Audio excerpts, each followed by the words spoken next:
Welcome back, all my beautiful Irish people. So, it looks like once again the government pulled the old switcheroo on the people, guys. About 2 months ago, they promised there wouldn't be any election in the near future. And yesterday, what did Simon Harris do? He announced there'd be an election on the 29th of November at the end of this month in about 2 or 3 weeks' time. Well, ain't that a flippin' miracle? You know, it feels like, we're getting the wool pulled over our eyes a little bit. It feels like that there's a bit of a switcheroo going on. They want to announce this sort of election last minute because people aren't happy. But before we get into this video, guys, please, I beg of you, do not vote for Fianna Fáil, Fine Gael, Labour, who else? Sinn Féin. Yeah, definitely don't. Any of these parties, maybe Aontú is okay. Any sort of other party, let's just say, please vote for them. Vote for independence. Please, let's get a new government in to see can they fix something. Of course, we've had Sinn Féin, Fianna Fáil, Fine Gael, and I put them under the same roof because they are all the same for the last 100 years. I know Sinn Féin haven't been in power for the last 100 years, but let's be honest, guys, they're all the same. Okay, we gotta vote independence. So I love you all. Drop a comment down below. Let me know your thoughts. The video we're reacting to today is on RT News. Of course, they blocked the comments, which I don't know why they're doing that, but the name of the video is what will the key issues be in the general election? So drop a comment down below. Let me know your thoughts. Let me know what the key issues will really be. Use this platform, and I'll obviously uncensor all your comments. Use this as a platform to actually discuss what, will be the key issues in the election in my comment section, because obviously RT News disabled their comment section. I love you all, beautiful people of Ireland. Thank you for the 100,000 subscribers. Let's keep it going, guys. County Gains News Media Network. I'm Gains Guru. Let's get it, guys. Bertie Hearn, what will Fianna Fáil want us to be talking about for this election? If you were there now, what would you be? How would you be at? Well, I think all the parties have been doing their research, and as I understand it, there's not a lot of difference on the issues that are being thrown up. Now, I know that can switch in the campaign. Housing.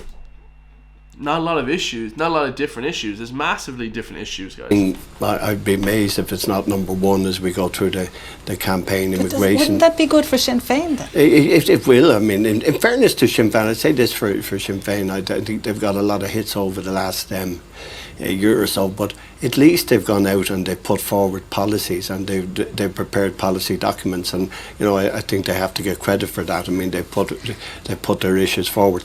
But I think, how can I say, everybody else is stealing their clothes now. I see this evening their housing targets are now being matched by Fianna Fáil and Fine Gael. Yeah. Their childcare policy. Yeah, but I think, that's the reason for an election. All parties should put forward their manifesto, and not on what they've done, but what they're going to do for the next 5 years, and that's the benefit. But let's not call it a manifesto. It sounds a bit communistic, I think. When you say manifesto, it sounds like communistic, guys. And I would say instead of Sinn Féin, Aontú would be better. But also, I don't really like voting for parties, because it kind of reminds me of like gangs. There shouldn't be like these gangs, because you should have you should have independent people. But that's the issues. I think it'll be housing, it'll be immigration. There still is some economic issues around prices. I don't think that's as bad as it was a year ago. Ukraine, inflation was 10% 15 months ago. Now it's down under 2. Should we be worried about the level of auction politics we're already beginning to see, and the campaign hasn't even properly started? Yeah, well, listen, that's there's always a certain amount of that. I think what people should be concerned about is, can we pay for the auction politics? Well, exactly. That's the issue.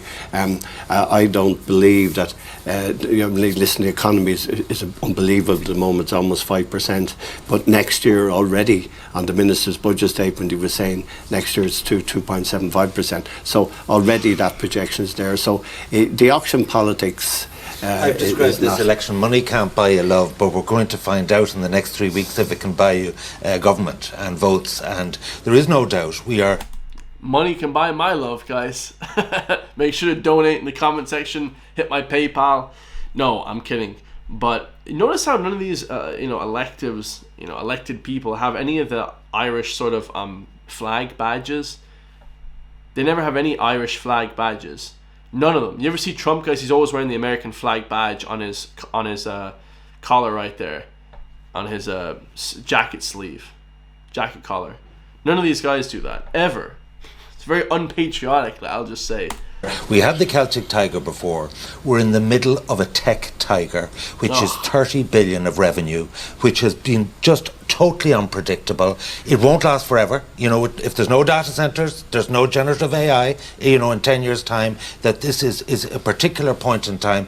But this lady is right. They are throwing the kitchen sink at it. The Christmas, the energy credits, the child benefit, no question. Could that... I think the amount that we rely on America is unbelievable, guys. We have Google, all that stuff. Then we have the tech centers. We have all that stuff. Then all the medical device centers are all from Boston Scientific. I mean, guys, if these centers were to leave the country, we are screwed as a country. Let's try and manufacture things ourselves. Let's try and be creative ourselves. No, like, dude, if any of these American companies were to leave, we would be screwed, bro. Like, we need to be more self-reliable, I would say.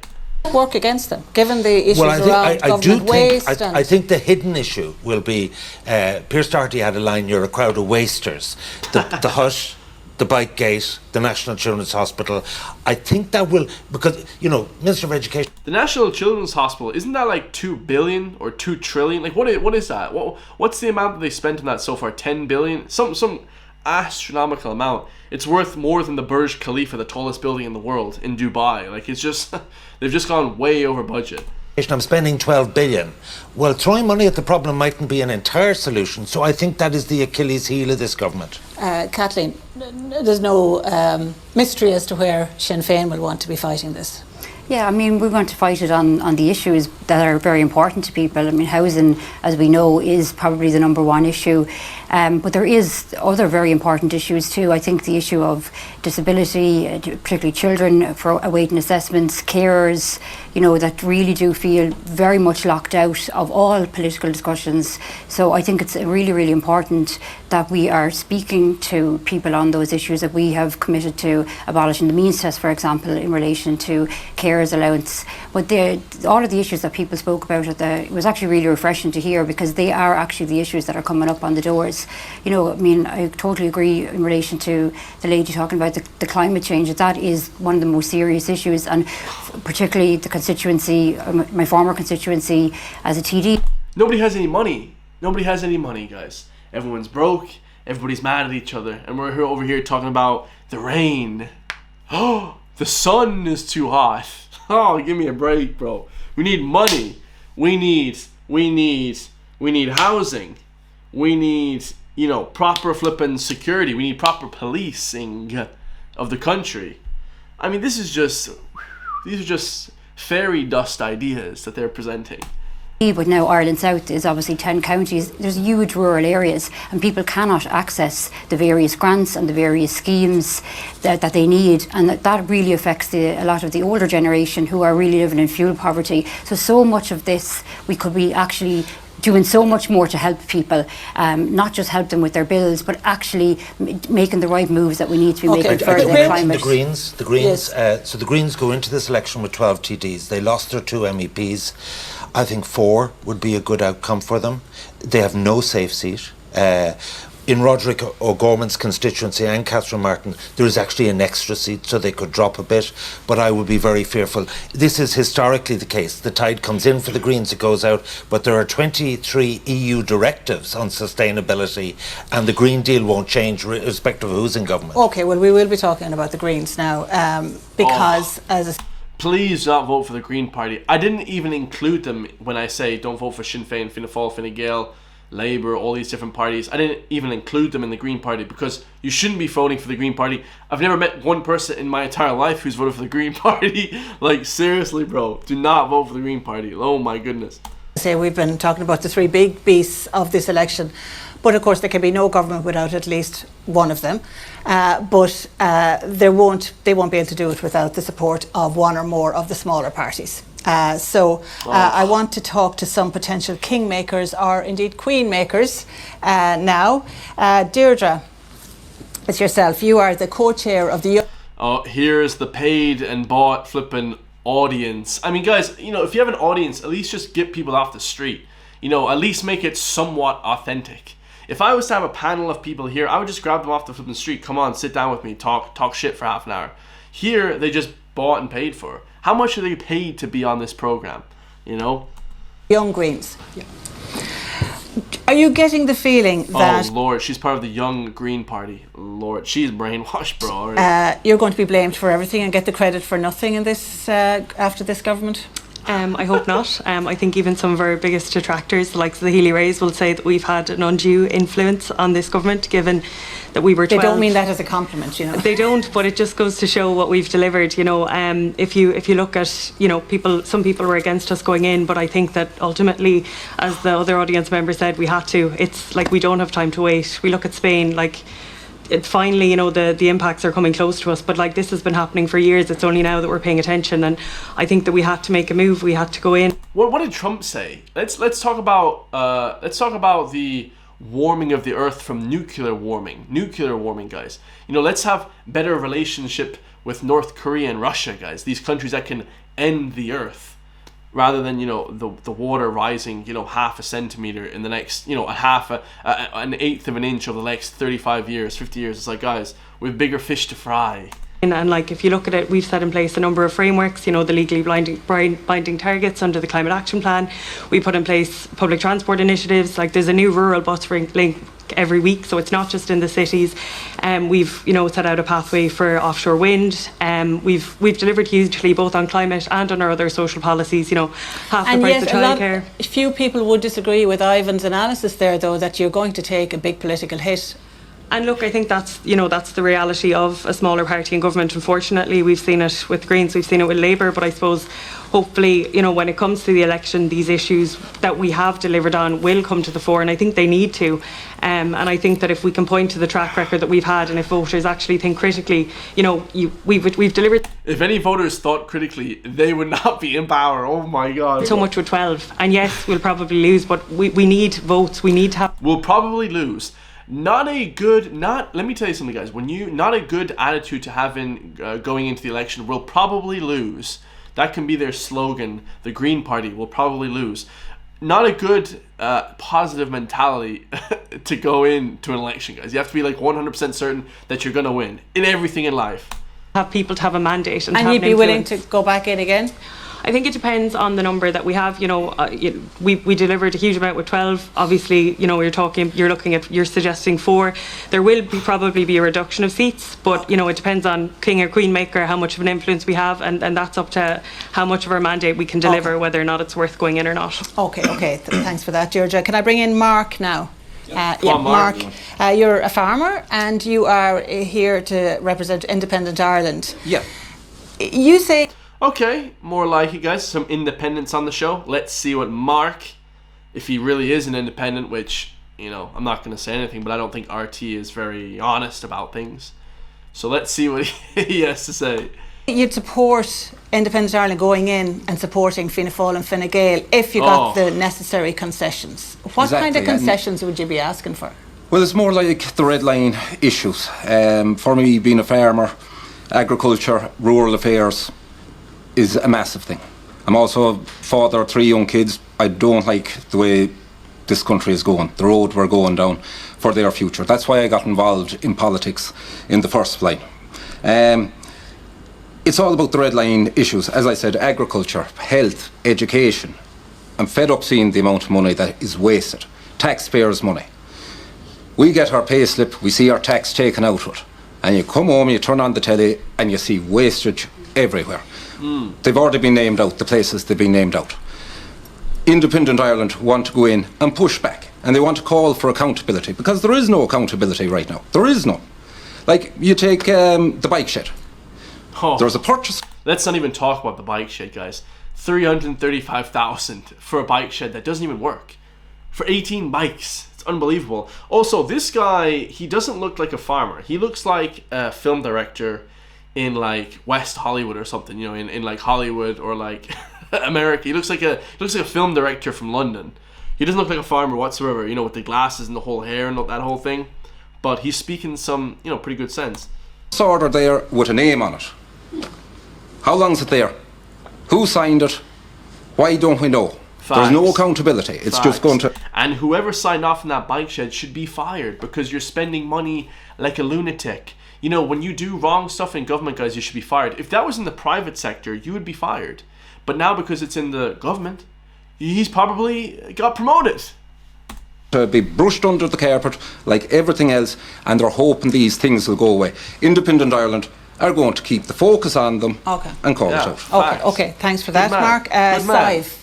Good lad. Back to the farm now. Sive, you're welcome. You're a young member of People Before Profit. Now, the last time you were very clear that you were... Oh, Jesus. Oh, Jesus. My pronouns are... Not going to be putting Fine Gael and Fianna Fáil back into government. Are you in the same position this time? I mean, listen, I'm 26 and I don't see a future for myself here. Most of my mates have already emigrated. You know, we had... I don't know, would you stop? I'm 29, still living on my mama's couch. You can make it. Just start a YouTube channel. I'm just joking. I get the irony, guys. You know what I mean? But, you know, YouTube is a good way of living. I'll just say that much. But, yeah, this lady is correct in this regard, guys. She sees no future. That's true. Nobody's buying a house here anyways. I mean, I don't know who bought houses here, but good luck to you. 6 and I don't see a future for myself here. Most of my mates have already emigrated. You know, we had an 8 billion surplus in this last budget, more than double that if you include the Apple tax, right? And you've got over 4,000 kids in emergency accommodation. Those are real lives, real people. It seems that this government cares more about vulture funds and big developers than they do about working class children. At the end of the day, these problems are solvable. They're not the fault of migrants, they're not the fault of people on the dole, they're not the fault of the scapegoat of the hour. They're the fault of Fine Gael, Fianna Fáil and the parties who've supported them in their endeavours, right? I'm not mad at that at all. I must have spoken too soon, guys. She's actually pretty good. They're the fault of Fine Gael, Fianna Fáil and the parties who've supported them in their endeavours, right? And at the end of the day, if we don't say no more, we're going to keep having it. So that's why People Before Profit has written to all the other opposition parties and said, we need to call this out, we need to not go into coalition, we need to build a future that... Did she just say she's for People Before Profit? Oh Lord. Doesn't include Fine Gael and Fianna Fáil. We can't solve the housing crisis with the people who've created it. Okay, thank you for that, Sive. John, you're with Ógra Aontú. Yeah, I am indeed. Here we go. How are you, John? There you are, John. You say that Aontú will go in with anyone bar Fine Gael. Yeah. Why is that? Well, look, Fine Gael have been in government for 13 years now. When they originally went in, there was 3,000 homeless people in this country. That statistic is now 14,000 people. Yeah. That is absolutely shocking, and by no means would we go back into government with Fine Gael. That's crazy, bro. What will Aontú be the main issue for the Aontú campaign for this election? Oh, this is going to be interesting. Well, look, we've seen it in the local elections. Migration came to the front of that. Now, we believe the Irish people are a good and decent and charitable people, but our services are on their knees. Our public health service is overflown, our housing system is overcrowded, and many secondary school students around the country couldn't get a place this year. It's very clear to me that the government are failing in terms of migration. We'd like to see an Irish Sea border between Britain and Ireland. We want to take elements of the Gardaí and elements of revenue and put them together into a new border agency. Now, this will like in America, guys, the Border Patrol or something. Promote a fair system for immigration. Okay, thanks. Why did she cut him off so quick there? That's not a bad idea, guys. You know, it's just the fact that the country has no... Even in the gym... I was in the gym today. The gym is packed. It was like 12 o'clock on a Thursday.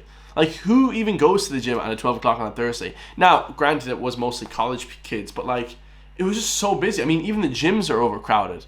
I mean, we're talking about a place that not many people go to. Like, I remember going to the gym at 12 o'clock on a Thursday 10 years ago when I was in college. Or, well, okay, let's say 2015 when I was in college. Gyms were flipping empty. So, I don't know, guys. Everything just seems packed in this country. Everything just seems too many people for not enough service, right? Whatever that comes from, that is pretty basic, but that is a fact, guys. I mean, that is a fact, right? For that, John, and I want to bring in Sean now from a young member of the Social Democrats. Hi, Sean. Now, your party leader Holly Cairns has already been drawing red lines. I mean, this saying that you'd have to have a full cabinet minister for disability before she would agree to support any new government. Does the Social Democrats actually want to be in the next government? Certainly the Social Democrats do want to be in the next government, and I think the case of red lines, it kind of defines what a party is. It's what we stand for, it's what we think is most important. And I don't think that proposing such a thing is a particularly unheard of idea. I think it's a quite reasonable idea. And so it's just what ministry would be shifted aside then? Because obviously there's a constitutional limit on the number of ministers. Well, it isn't. Obviously, you have departments will get lumped together at times, so it'll be the case that they'd just be lumped in with that something else would be lumped together or whatever. But what's important is that we make sure that we deliver for people, because there are a lot of people in this country today that are, I suppose, they aren't seen by the state, they aren't properly represented, they don't have a proper voice at the table, and Social Democrats, we really want to make sure that everyone's included and that we can have a just and fair republic for everyone. Okay. That sounds like communism to me, son. Okay, thanks for that, Sean. And beside you there, Conall, finally, you're with Labour Youth, all the way down to us from Donegal. Every party apart from like the Independents and maybe Aon Thu were kind of just whack, but I mean, we need to vote Independents. Well, I mean, listening to what Sean was saying there, I'm sure Labour will agree with every word of that, and people will be looking at the two of you and thinking, when you think about what the Social Democrats are polling at, what Labour are polling at, you could be quite the force to be reckoned with if you got together. Well, absolutely. I mean, that's the question that's been asked now for 9 years, really, isn't it?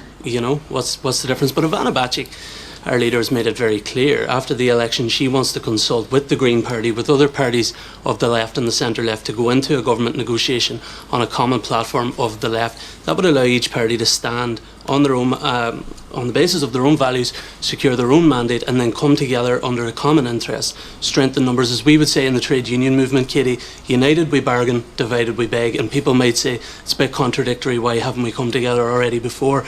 But at the end of the day, now after this election, if there are 12 seats for Labour, Ivan, or 12 for the Social Democrats, or 4 or 6 or whatever for the Green Party, that critical mass can do a lot for government. It could deliver a really, really progressive programme for government. So we're looking beyond. This guy's bought and paid for it, and I'm going to actually cut him off right here. On the election now. I'm going to cut him off right there, guys, because I don't even want to promote that on my channel. So that was horrendous. The last guy there looked like he was on the bender for the last 5 or 6 days there, but yeah, absolutely ridiculous, guys. Do not vote for Sinn Féin, Fianna Fáil, Fine Gael, Social Democrats, Labour, who else? Green Party. Don't vote for any of those. Vote for Independent and people that will actually change the country. Okay, hopefully you guys all understand what I mean when I say that. I love you all. They lied once again, guys. They said no election, and now a brand new election. We'll have you. What do you know, guys? Pull the fast one once again, guys. Pull the fast one. I'll see you all in the next one, guys. I love you all. Stay free, and I'll see you all then, guys. Peace.